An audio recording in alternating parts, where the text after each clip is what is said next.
The National Broadcasting Company presents Joel McCrea in Tales of the Texas Rangers.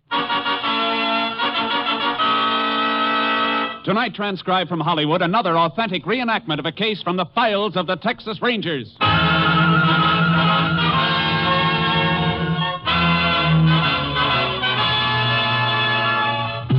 Tales of the Texas Rangers, starring Joel McCrea as Ranger Jace Pearson. Texas, more than 260,000 square miles, and 50 men who make up the most famous and oldest law enforcement body in North America.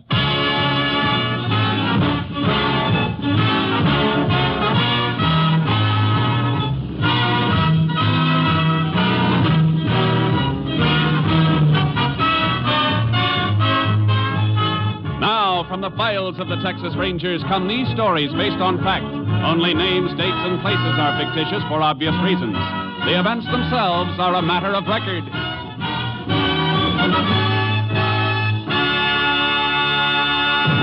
Case for tonight, death by adoption.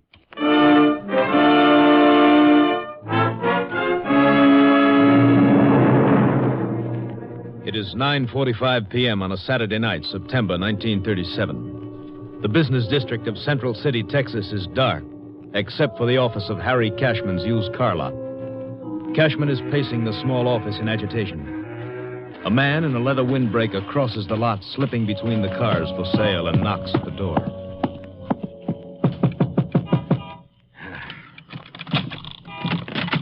Well, howdy, Mr. Cashman. Glad to see you waited for me. All right, spit it out. What do you want this time? I'm kind of short on folding money. Thought you might be a pal and help me out again. You know what this is, don't you, Stryker? The Lord called it a shakedown. I gave you $100 2 weeks ago and another $100 the month before. So I need more. Well, you're not getting more, not from me. Well, that's too bad. I'm sorry you feel that way, Mr. Cashman. I kind of thought you were a nice guy. Kind of guy I'd like to see raise my baby. Long as I can't raise her myself. Now, you leave the baby out of this. Now, you can't expect me to forget about her, Mr. Cashman. After all, she's my own flesh and blood. She belongs to me and my wife, legally, by adoption. Yeah, but you keep forgetting one important thing. I never signed no papers letting you adopt her. Your wife said you were dead. She thought I was dead. But my being here proves I ain't. And if we ever have to take this into court, Mr. Cashman, I'm Baby Ann's natural father. I got my rights, you know. All right, how much? Reckon 100'll see me through again. I'll give you 500. Well, that's better. Now, just a minute. I'll give you 500 if you sign a paper waiving all rights to Baby Ann. I ain't signing nothing. I like our arrangement just the way it is. It's working out fine. If you think... Well, go ahead, Mr. Cashman, answer it. May be business, and I'd like to see you do a good business. For the baby's sake, you understand? Hello. Harry, why aren't you home? It's almost 10 o'clock. Oh, I'll be home in a little while, Hazel. Something came up. You sound worried. Is anything wrong? No, of course not. The baby wanted to wait up for you. I let her stay up till 8:30, but by then she just kept rubbing her eyes and her nose and saying, "Where's my daddy?" till she couldn't hold her little head up. Well, I'm sorry, Hazel. Give her a kiss for me. I'll be home in a little while. Harry, are you sure there's nothing wrong? You sound like you're upset about something. Oh, it's nothing. I'm just tired. I'll see you in half an hour. Well, all right, dear. Goodbye. Goodbye, honey.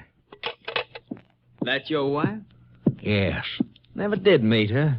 Maybe we ought to all get together, have a little talk, huh? Stryker, if you try that, it's the last talk you'll ever have. What are you trying to do? Your baby's got a home, a good home, and we love her. We've been married 15 years, never had a child of our own. And now we've got her, and she's ours. Why, if we ever lost her, we'd have nothing to live for. Haven't you got a heart?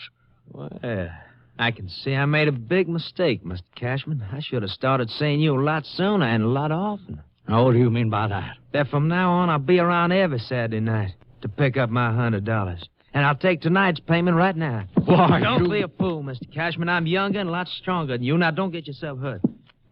Now, how about my money? All right, Stryker. There's your 100. And it's the last you're getting.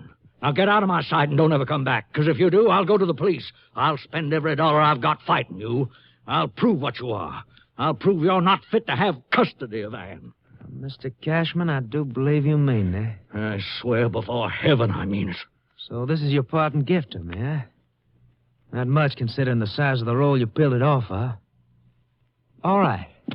All right, I'll leave you alone. I'll take my payment in full right now. Dig that roll out again. Toss it on the desk. I see.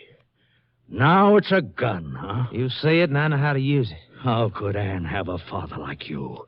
She couldn't have, not you. You've never proved you are her father. You're getting real bright tonight, Mr. Cashman. Now get the money up on the desk. I'm not going to give you another dime, Stryker. All I'm going to give you is what you deserve. Get away from that phone. I'm going to call the police. You ain't calling any rot. Maybe I'm stronger than you think, but you ain't stronger than Now, give me that money. Maybe you should have confided in your wife. You see, you're still the only one who knows about me, and you ain't never going to tell anyone else. Thanks for the final payment.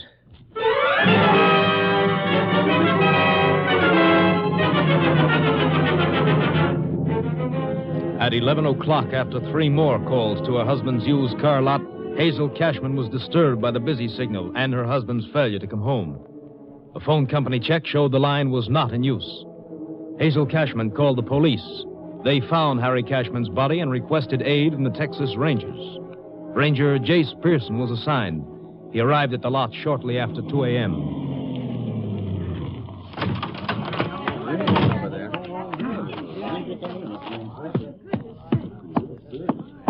I'm afraid that's all the information I can give you, man.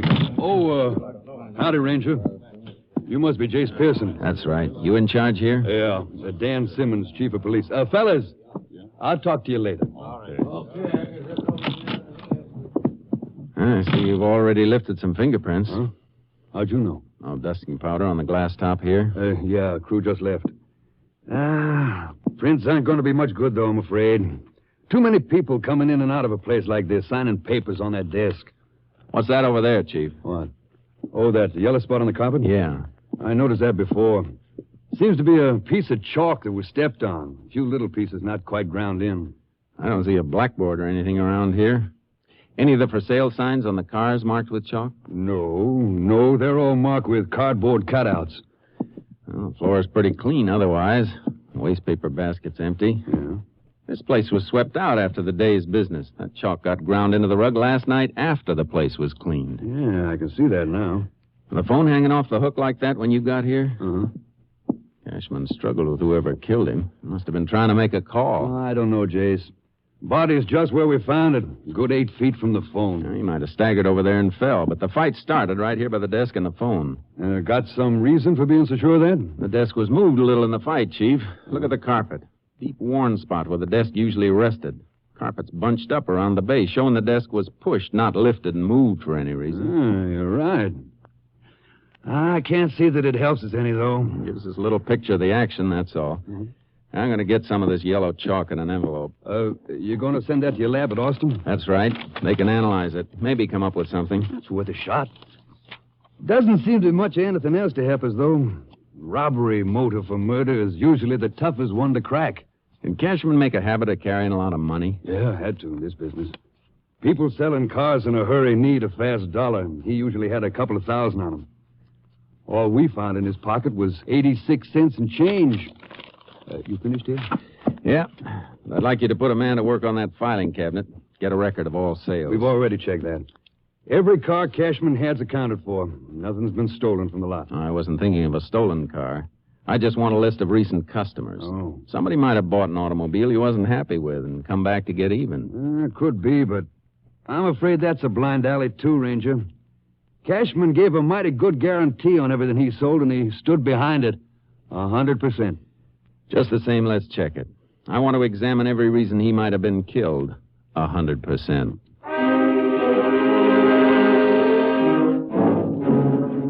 I sent the ground yellow chalk through to Austin. There was nothing that could be done that night, but the next morning, Chief Simmons and I went to see Hazel Cashman, the dead man's wife. We don't like to ask you questions at a time like this, Mrs. Cashman, but...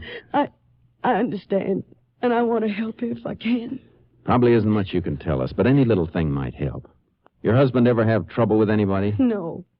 Aside from the money he carried, do you know of any reason why anybody might have been out to get him? No. No, there was never anybody who didn't like Harry. What am I going to tell the baby? How am I ever going to make her understand that her daddy won't ever come home again?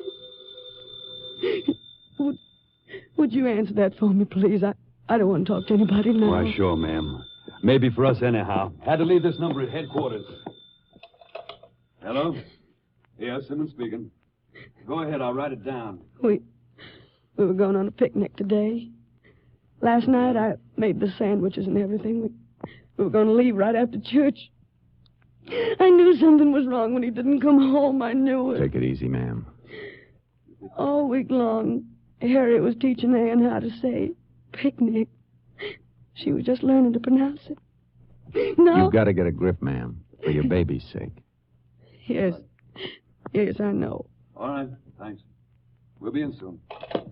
I better get back to headquarters, Jace. Unless you have something else to ask Mrs. Cashman. No.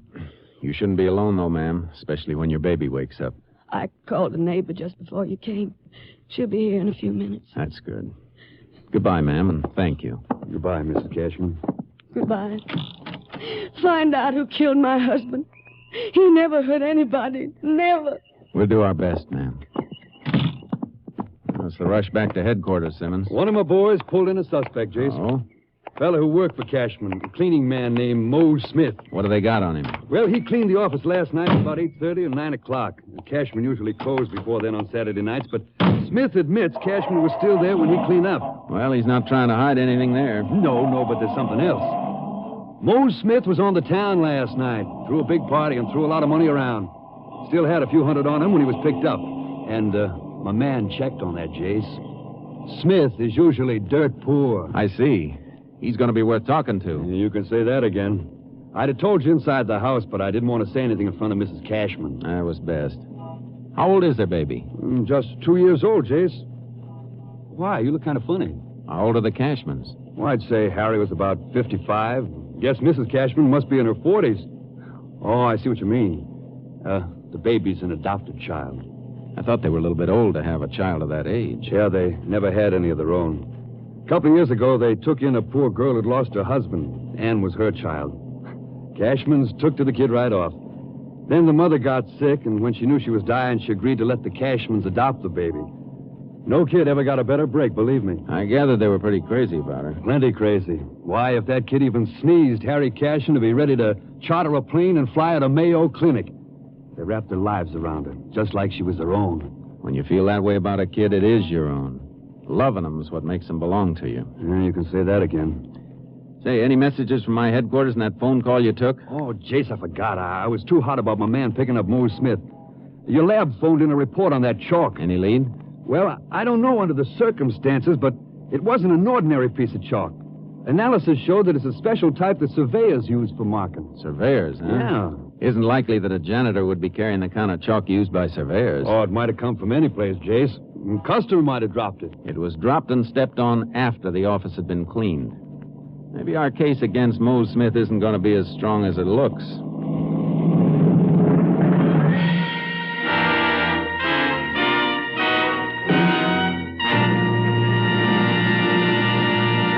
You are listening to Tales of the Texas Rangers, starring Joel McCrea as Ranger Jace Pearson.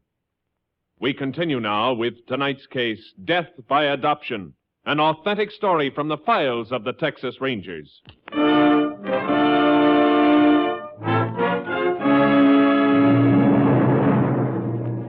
At the city jail, Mose Smith was being held in an anteroom. The day was cool, but beads of sweat stood out on his forehead. If he was innocent, he didn't look it. I began to forget about the surveyor's chalk. Come on, Mose. Where were you last night? I was at a party, Mr. Simmons, at my own house. And where were you before the party? I was working for Mr. Harry Cashman at the used car lot. Everybody knows I work there. What time did the party start, Mose? After 10 o'clock, sir. And later we left my house and went a few other places. With you paying all the bills? Well, is that right or isn't it? That's right, sir. I don't remember much about it. Next thing I knew was this morning, and a policeman woke me up and brought me down here. What time was it when you left the car lot last night? Oh, I worked almost 9 o'clock, sir, cleaning up like I always do. Was Mr. Cashman all right when you left the lot? No, sir, he wasn't. Mr. Harry was always mighty nice to me, but somebody called him on the telephone. He didn't say much to whoever it was. Then he slammed the phone down real mad, and he hollered at me to hurry up and finish. He ain't never done that before, sir. Then when I got done and was ready to leave, he told me he's sorry he yelled at me like that. What'd you do then? I did some shopping for the party. Got some food, a couple of jugs of Sweet Lucy. Where'd you get the money? Spill it, Mose. Cashman was robbed, and you had almost $300 on you this morning when you were picked up. It was my own money, sir, honest. You never got that kind of money working on a used car lot. 3 days ago, you were broke. You borrowed $2 from your landlady. You better count for that money, Mose. Where'd you get it? Oh, well, from the numbers. Numbers? You mean you've been gambling on the numbers racket? Yes, sir. And yesterday my number hit, 424. I got my $500. That's how come I got money. You expect us to swallow that? Who paid you off, Mose? I don't know, sir. I don't know who he was. Are you trying to tell us you gambled on numbers without knowing who you gave your bets to? Please, sir. If I tell you who it is, Mr. Simmons is going to arrest him, and everybody will know I told. And if I don't find out, you're going to stand trial for murder. Everybody will know that, too. Oh, no, sir. Please. I never hurt Mr. Harry. Oh, I got the money from Jonas, one of the pin boys at the bowling alley. Jonas been booking numbers on the side? No, sir. He just worked for somebody for a little cut. All right, Mose. We'll check on your story. And it better be true. I told the truth, every word. Well, he sounded on the level, Jace. And if he is, I'll be able to smash a hole in the numbers racket. Yeah, you can do that all right. But we'll still be shy of murderer.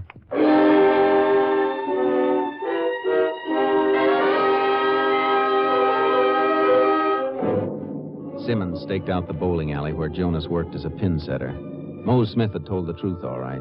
The pin boy confirmed it when he was arrested for possession of slips made out by bettors playing the numbers. We were back to a single clue again, the yellow chalk.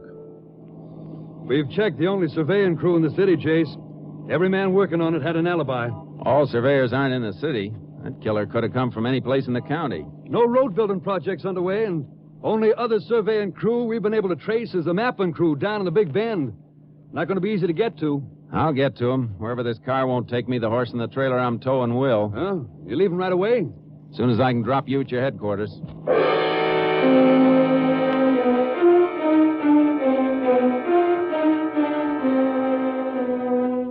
I drove to the Big Bend to where the roads ran out, and I had to cut cross-country to reach the mapping crew. I unloaded charcoal from the trailer.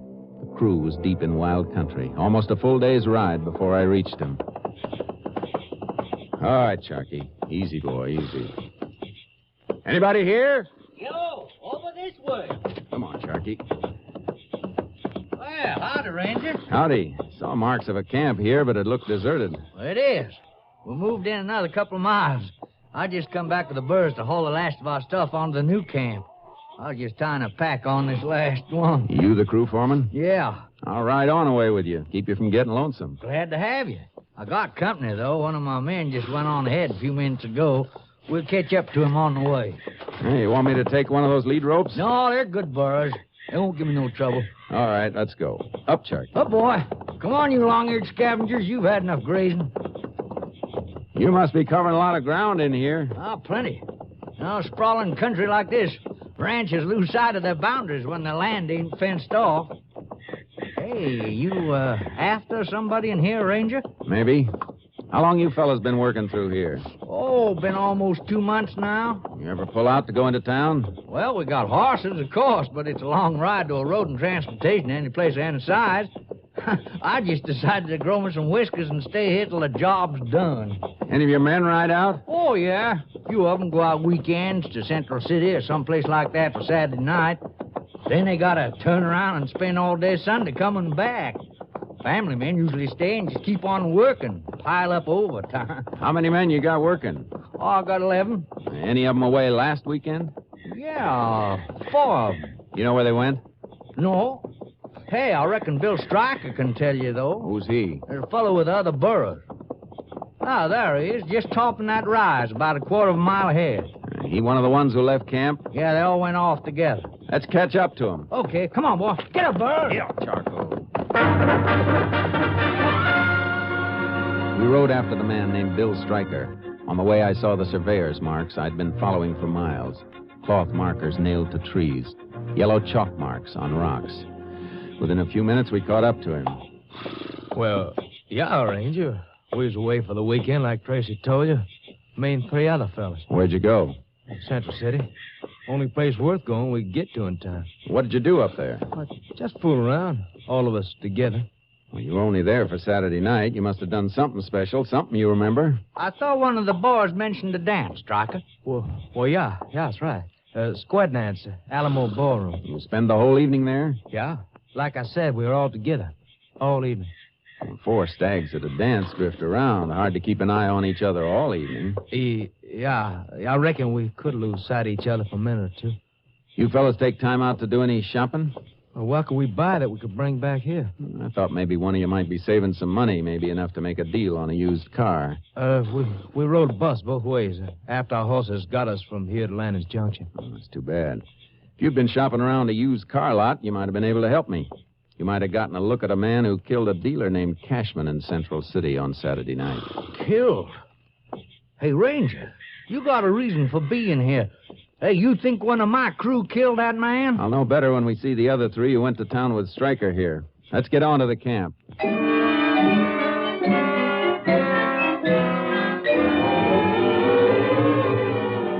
It didn't help. They all told the same story. There were gaps, times during the evening when they drifted away from each other, but they couldn't pin it down to any specific time on the clock. I didn't have anything to take them in on, singly or together. They knew it, and I knew it. I camped with them overnight and headed back to Central City Police Headquarters. Oh, howdy, Chase. How'd you make out? No good, Chief. We haven't turned up anything new either. Just a chance armed robbery, Chase. That's what it must have been. My feelings still buck at that, Simmons. Mose told us that Cashman was upset about a phone call. Stayed at the lot long after he should have gone home. There must have been a reason. Like what? Like somebody who wanted to see him, telling him to wait there. Yeah. Mose said the call made Cashman mad. Why'd they wait for somebody he was mad at? Maybe because they had some kind of a club they could use to make him wait, whether he liked it or not. You're still digging for something deeper than an armed robbery motive, then. That's right. Well, nobody's given us anything to back up any other motive. I know, but a man doesn't make a telephone appointment to be robbed and murdered. He makes it for something else. I'm going out to see Mrs. Cashman again.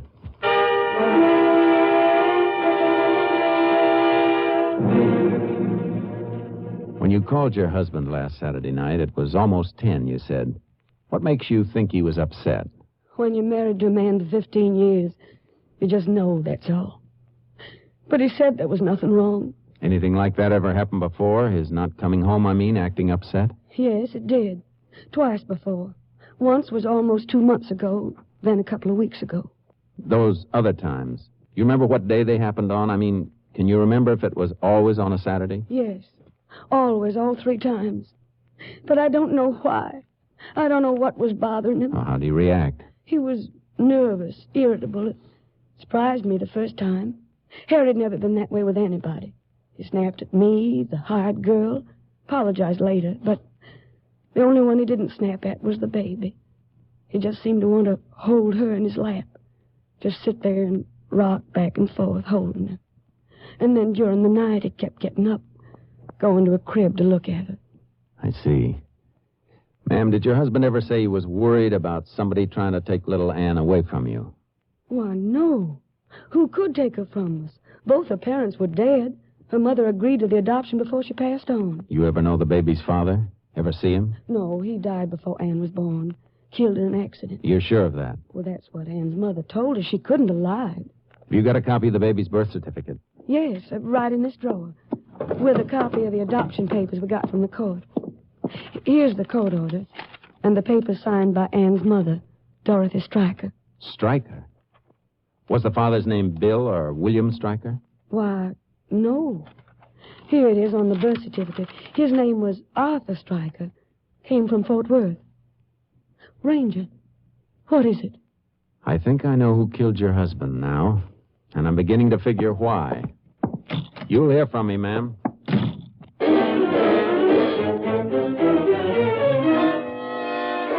I headed for the Big Bend, making a radio check with KTXA, asking the station to contact the Fort Worth police on possible relationship between Arthur and William Stryker. The answer fit. They'd been brothers. But William Stryker had a criminal record. It was late afternoon when I mounted charcoal for the ride into the surveying camp. I reached it at about 3 a.m., dismounted, and slipped into the office tent. Tracy. What the? Shh, quiet. It's me, Pearson. Boy, you scared me. Shh. Oh.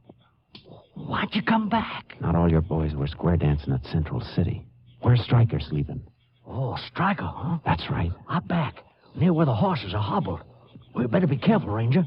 He's got a gun. Good. A test can give me the final proof I need if it's the same gun that killed Cashman. I'll come with you. If he wakes up before I get to him, you hit the ground and stay there, no matter what happens. Don't worry. I'm a surveyor, not a hero. There, under that tree. Branches and the moon got it all in shadow, though.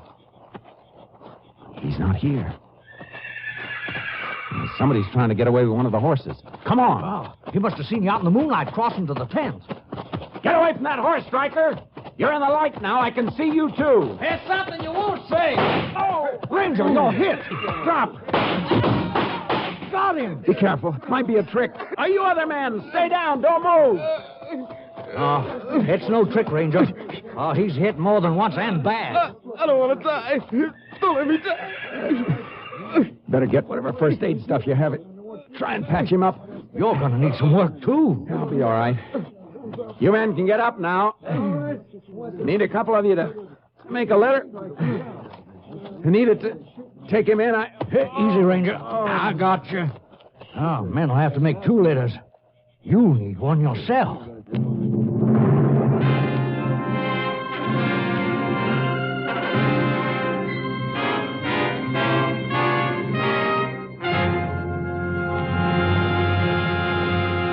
William Stryker lived long enough to confess his masquerade as the father of his dead brother's child and the murder of Harry Cashman. He was pronounced dead shortly after arrival at the nearest emergency hospital. Jace Pearson had 3 bullets removed from his body. They matched the bullet taken from the body of Harry Cashman. 6 weeks later, Jace Pearson reported back to his company, ready again for duty with the Texas Rangers.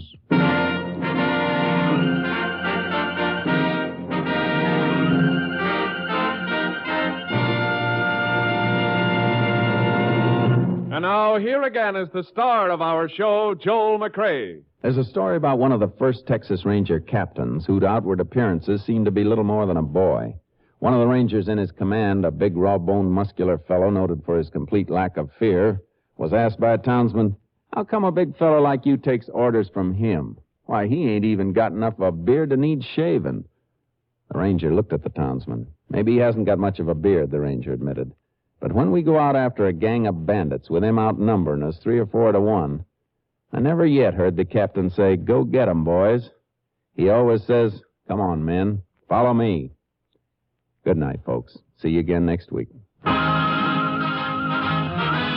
week, Joel McCrea in another authentic reenactment of a case from the files of the Texas Rangers.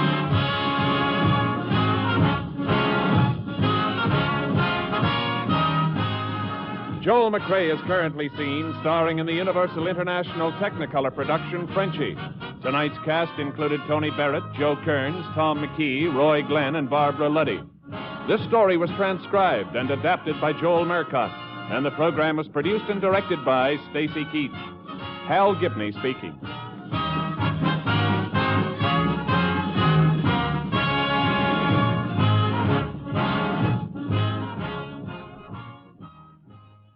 Three chimes mean good times on NBC. Coming up next on NBC, it's genial accordion-playing master of ceremonies, Phil Baker, back at his old Sunday night stand asking America's favorite question. What's that? Why, the $64 question, of course.